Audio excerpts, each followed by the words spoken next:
Hello mga kachinggo, namiss mo ba yung lutong Pinas? Tara, sama na ako magluto ngayon. Ito pala nabili natin na laing.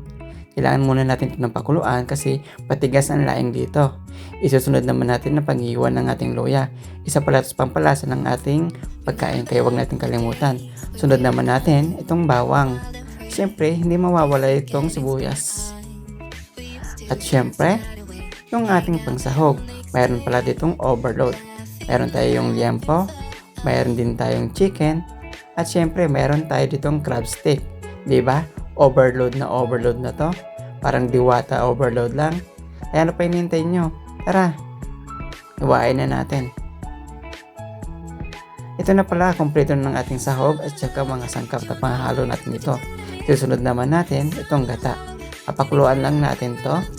Ihalo na natin dito yung ating luya, bawang, at syempre sibuyas. Huwag natin kalimutan yung sili para mas manghang. Ihalo na rin natin dito yung ating mga karne.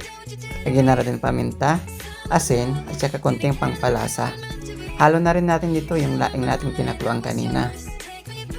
Halo-haloin lang natin to at hintayin maluto. At ito na, luto na. Tara, kain na tayo. Sigurado gutom na rin kayo. Tara mga chingko, kain na. So guys, kain tayo. Laing overload.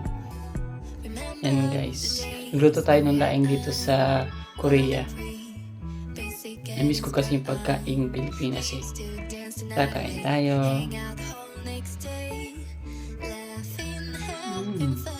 Sarap.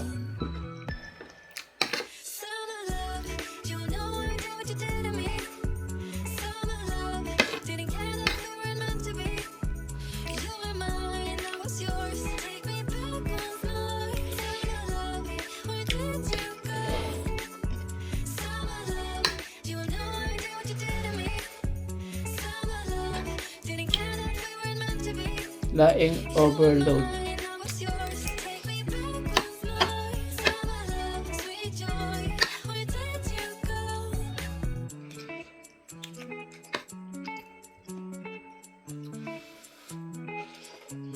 Internet visualize. Ang sarap niya.